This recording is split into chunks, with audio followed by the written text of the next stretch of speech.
Welcome to NTD News Today. I'm Chris Beers. Here are today's top stories.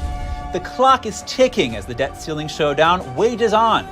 U.S. Treasury Secretary Janet Yellen warns of a constitutional crisis. Leaked videos of Florida Governor Ron DeSantis show him preparing to debate then-President Trump. How are lawmakers responding to the leak? We bring you their reactions. Tucker Carlson's attorney had some strong words in defense of his client. He called the idea that anyone could silence him beyond preposterous. Today marks the 78th anniversary of the end of World War II.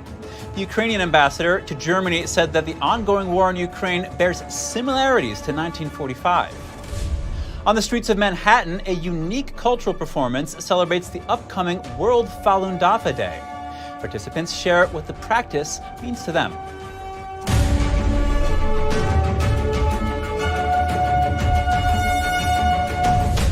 U.S. Treasury Secretary Janet Yellen on Sunday issued a stark warning on the debt ceiling. She says that a failure by Congress to act could trigger a constitutional crisis. NTD's Daniel Monahan has more on the Treasury Secretary's comments. Yellen says the debt ceiling has been raised 78 times since 1960, 3 times during the prior administration, always with bipartisan support. Here's Yellen on ABC's This Week on Sunday. It simply is unacceptable for Congress to threaten economic calamity for American households. Yellen says the U.S. must pay its bills. There is no way to protect our financial system and our economy other than Congress doing its job.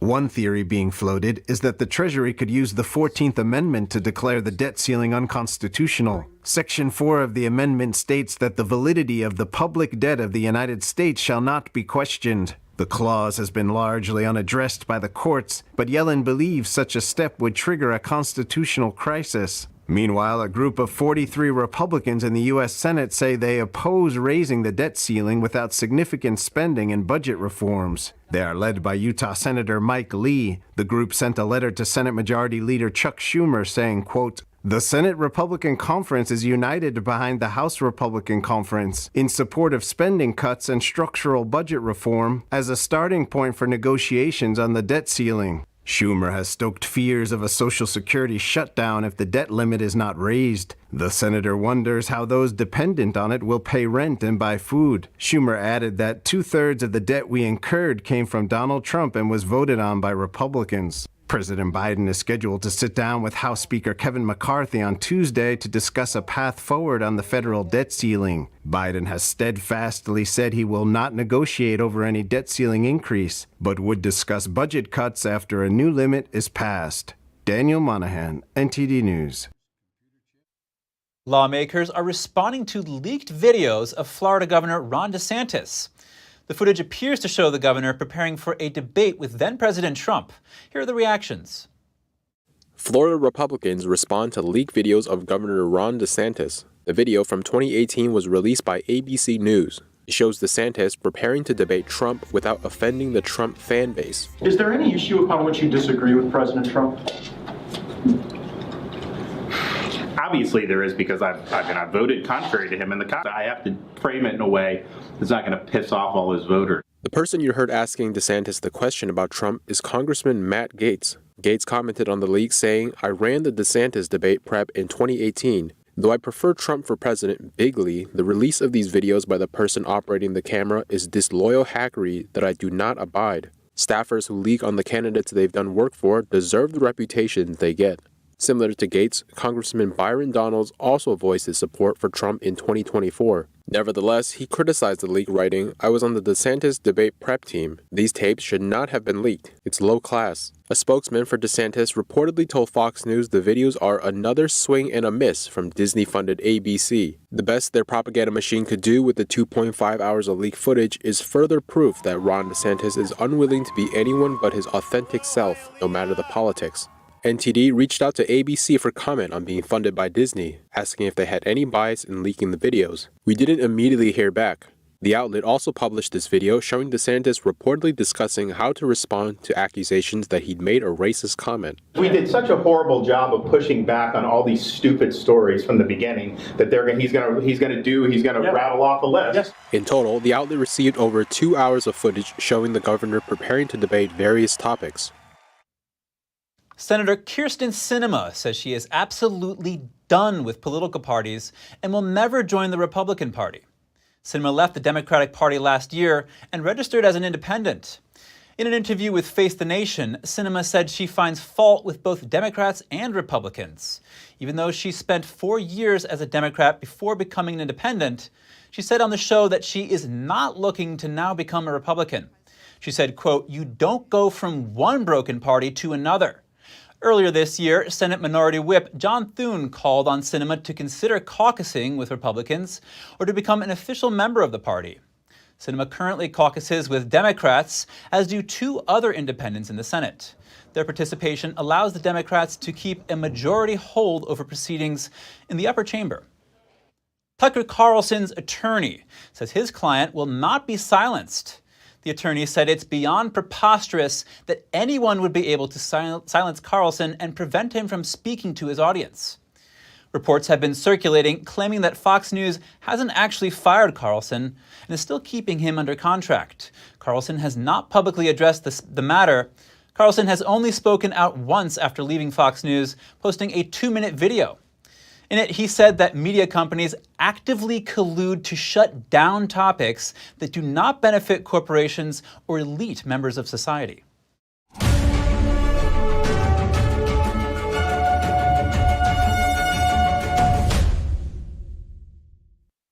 The Department of Transportation has announced a new plan. It calls for compensating stranded passengers whose flights were delayed or canceled.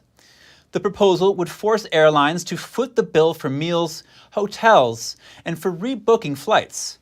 And the department says the plan is aimed at better protecting airline passengers from experiencing financial losses due to cancellations and delays. The proposal would cover compensation for passengers when there is a controllable airline cancellation or significant delay. The department did not provide an exact definition of a controllable cancellation or delay. Democrats seem less than enthusiastic about the prospect of a second term for President Biden. That, according to a new Washington Post ABC News poll. It reports that about 58% of Democrats and Democratic-leaning independents would like to see someone else nominated. Only 36% said Democrats should nominate the sitting president. Among all adults, the poll shows that nearly 2/3 feel that Biden lacks the mental sharpness for another term, and 62% said he is not in good enough physical health to serve effectively as president.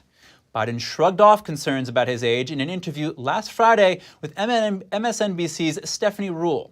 She asked why he, at age 82 in 2024, would be the right person for the world's most important job. Because I've acquired a hell of a lot of wisdom. I know more than the vast majority of people. I'm more experienced than anybody's ever run for the office. And I think I've proven myself to be honorable as well as also effective. Biden had been dodging the media's questions about his age after announcing his re-election bid in April. GOP contender Nikki Haley hinted that even if Biden wins re-election, he won't be able to complete a second term. She said those who voted for him were actually voting for his vice presidential candidate, Kamala Harris. Blind people in Chicago could soon have safer street crossings. A federal ruling is pushing the city to install more audible cues at intersections. NTD's Colin Fredrickson has more. Blind pedestrians are taking a risk every time they cross Chicago streets. A federal court decided the city was violating the Americans with Disabilities Act by not having more streets equipped with technology to help the blind. Because Chicago is a large city, there are additional complications when we're using those orientation and mobility skills when we're listening to what's going on around us. The recent Chicago decision mirrors a previous federal ruling for New York City. In that case, the city must make at least 10,000 of its intersections audible. It's ahead of schedule in complying. The street crossings with audible signals let blind pedestrians know when it is safe to cross and when they should wait. It's very helpful because it tells you, when you approach a traffic light, you're always going to know that you're catching it at the beginning because you hit the button and then it starts telling you. It takes away a lot of the anxiety of, when it's safe to cross. Currently, less than 36 of Chicago's 3,000 intersections have audible crossing signals. A future hearing is still needed to determine how many intersections must be upgraded and when. I've had several close calls and been lucky that I got knocked backwards and not under the wheel. Because the Chicago class action lawsuit ruling was a landmark decision, it could pave the way for the entire country to start to equip intersections nationwide with the technology. Colin Fredrickson, NTD News. Here's a heartwarming story. A firefighter went beyond the call of duty and changed the life of the newest member in town. An Alabama woman was stunned when a first responder came to her rescue so quickly after calling 911. But it turns out it was a neighbor who has now become one of her closest friends. Hey, Miss Judy, how are you? There's a half a century between them. I'm good. But a couple of moving boxes and a medical emergency marked the beginning of a beautiful friendship between Dylan Farley and Judy Groover. Tell me exactly what happened. I just moved here and I've been unpacking boxes and my back is killing me. Judy calls it one of the most painful experiences of her life. It was excruciating. It really was. The then 78-year-old was lifting heavy moving boxes on her own. She's new to Moores Mill, Alabama, so no friends or family were on hand to help. I could step out my front door and see her house, and it just wouldn't make sense to go out your front, be able to see someone in need and then not go help them. Before Judy could hang up the phone with 911, Dylan was at her door. I was thrilled to see him. I said, "Gosh, you were fast." And he explained that he was my neighbor. As he helped her into the ambulance. I got a key to her house so I could come feed the dog and take care of everything later if she was still at the hospital. But Dylan knew his work wasn't done. These days, paramedics are trained not just to answer calls, but to prevent the next one. So Dylan texted colleagues at the fire station, and he showed up at Judy's door again, this time with 10 other volunteer firefighters ready to help her move those stacked boxes so Judy wouldn't get hurt again. With laughter and memory shared, she says it was almost like a party. Since then, hey, Miss Judy. Hey. Her new friends and neighbors have made repeat house calls. I'm very stubborn, very independent, but I have learned to have patience. And this back deal has really made me aware that I'm not spring chicken anymore. And I have to rely on other people. The moving boxes are long gone, but their bond still growing. I don't know how to put it other than just close friends. Oh, yeah. Yeah.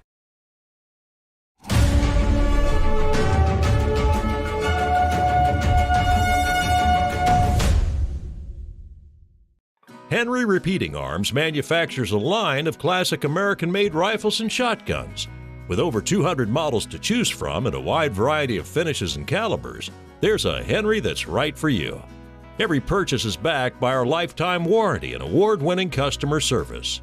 We invite you to order a copy of our free catalog and decals. Simply call the number on your screen or visit henryusa.com. That's henryusa.com. The homeless problem is getting worse, it's not getting better. Crime is getting worse, it's not getting better. Regulations are getting worse, it's not getting better. People are bailing on California in record numbers. Showing more than half of Californians are considering moving. It might be harder to find a U-Haul than to find your next home. The exodus of people moving out of California is not new. No sane person would want to leave California if they could make it here. For the first time ever, people are leaving. In 2020, California lost 650,000 people. Several high-profile companies have moved their headquarters. This place is going to stink. Watch, they already have high taxes. Our problems are man-made. All you have to do is pay attention. It's the money that's doing the talking, the California legislature. It can't go on forever like this. There's a lot of people that you would be surprised by their stories.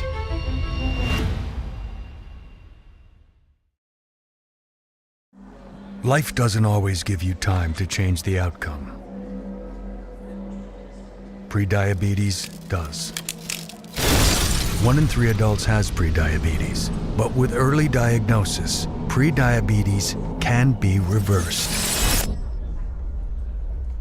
And you can change the outcome. Take the 1-minute prediabetes risk test today. Go to doihaveprediabetes.org.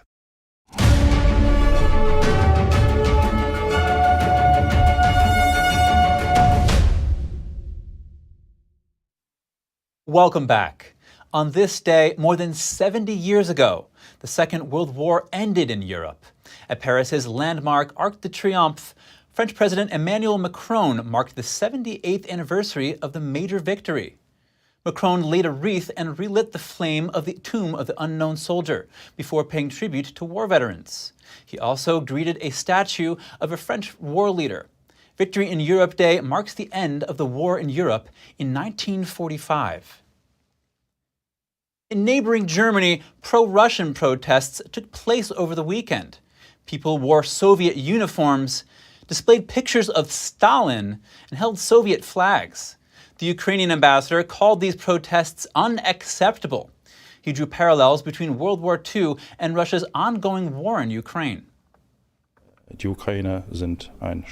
Ukrainians are proud fighting people, and we have made a very important contribution to freeing Europe from Nazis.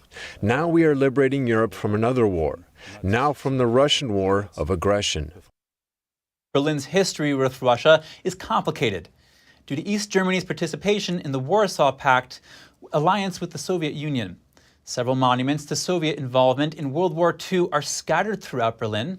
Some residents have laid flowers at these monuments to mark the day. The European Union has proposed sanctions on Chinese companies accused of aiding Russia's war in Ukraine. The development is the first of this kind since the conflict began last year. The move is likely to stoke tensions with Beijing. NTD's Kyrsten has more.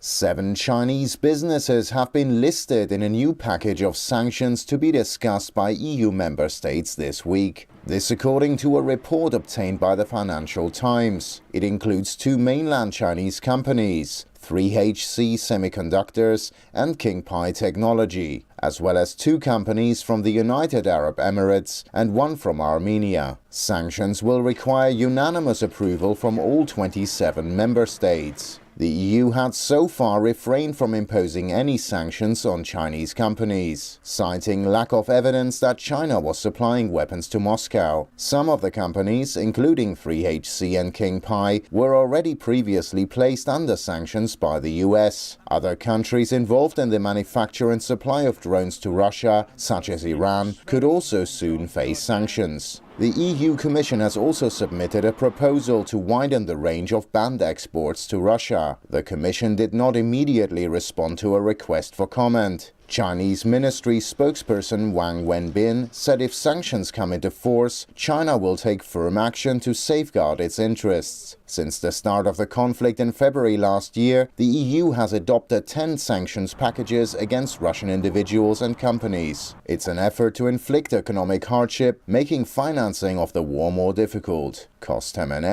NTD News.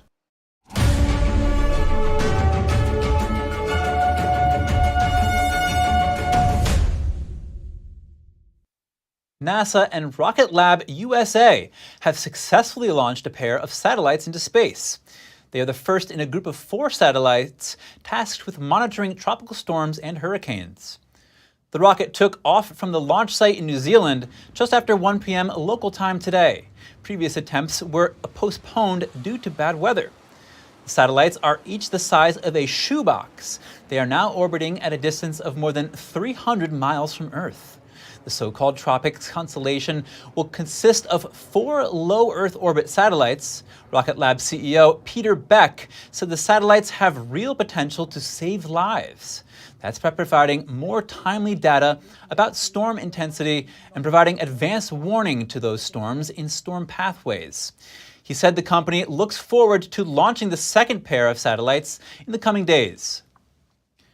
More news from space. Europe's next-generation weather satellite has sent back its first pictures of our planet. The images were taken in March. According to the European Space Agency, they show much of northern and western Europe blanketed in clouds, with relatively clear skies over Italy and the Western Balkans. A time-lapse of the image also shows the sunset sweeping across Africa. ESA says the new satellites can take pictures more frequently, once every 10 minutes, and with higher resolution. The agency expects them to revolutionize weather forecasting in the future.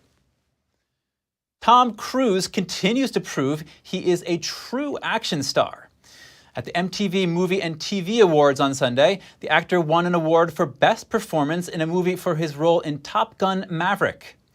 And his acceptance speech was a pre-recorded video made while he was piloting an airplane. Cruise thanked viewers for voting for him and said, "I love you. I love entertaining you." The golden popcorn statuette was strapped into the passenger seat. To be clear, a Paramount representative confirmed Cruise was piloting that plane himself. It was also the same P-51 Mustang he flew in Top Gun: Maverick. Cruise is known for doing his own stunts. Top Gun: Maverick is a sequel to the 1986 blockbuster Top Gun. It was the highest-grossing film in 2022 and Cruise's first movie to reach the billion-dollar milestone. A collection of 700 pieces of jewelry is up for sale in Switzerland. It's from a late Austrian billionaire, and it's the world's largest, most valuable collection of its kind to go up for auction. The jewelry was collected by late Heidi Horton beginning in the early 1970s. It also contains 100 pieces from Bulgari, the most important collection from that brand that Christie's has seen. The auction house says the collection could fetch more than $150 million. That would surpass the record sale of Elizabeth Taylor's collection at Christie's in 2011, as well as another jewel collection that topped $100 million in 2019. There is the briolette of India, a 90-carat D color, the whitest briolette drop that's estimated between $10 and $15 million. We also have one of the finest natural pearl necklaces, Oriental pearls, 3 strands, with an 11-carat pink diamond clasp, quite rare, which we've estimated between $7 and $10 million. Christie's says proceeds from the auction will benefit the Heidi Horton Foundation, which supports causes including healthcare, and a significant contribution will go towards advancing Holocaust research and education. A vibrant display of music and dancing from the streets of Manhattan. Over the weekend, Falun Gong practitioners in New York celebrated the upcoming World Falun Dafa Day. Let's take a look. To the sound of gentle music, hundreds of Falun Gong practitioners demonstrated their exercises in Union Square. There, the group showcased an array of cultural programs. I'd never heard of this, and I think it's great. And then I was just looking on my phone, and I was handed this nice. The performance kicked off with majestic marching band music, followed by Chinese dragon and lion dances, solo singing, a children's dance called Spring Blossoms, and a traditional Chinese flute playing. These programs drew rounds of applause from the audience. I love things from China. I love to dance and I love singing. According to the organizer, the performers gathered to mark a special day. We are holding this event to celebrate Falun Dafa Day. Through the celebration, we also want to present the beauty of Falun Dafa. On May 13, 1992, the meditation practice of Falun Gong, also known as Falun Dafa, was introduced to the public in China. Tens of millions were soon practicing its 5 exercises every day and made its principles of truthfulness, compassion, and tolerance an integral part of their lives. Followers say the practice brings physical and mental health and guides one to let go of harmful behaviors.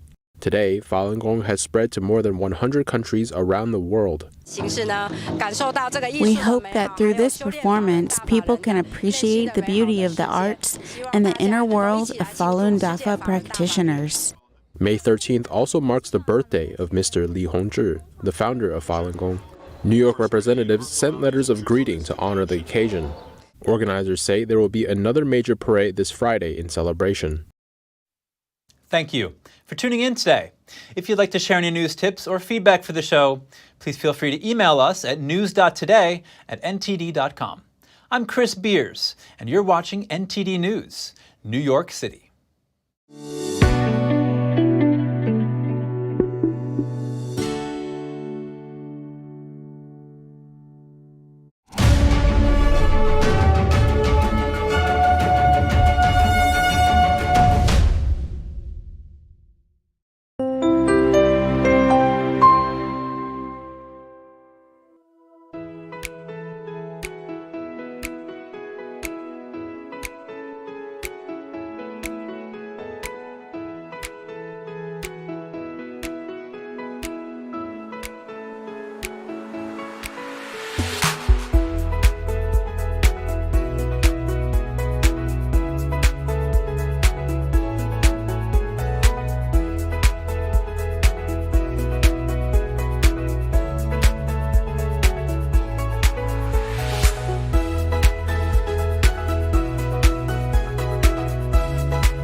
Thanks for watching us on YouTube. Did you know YouTube only keeps selective videos on its platform? So if you want to make sure you get the full picture, just subscribe to our newsletter.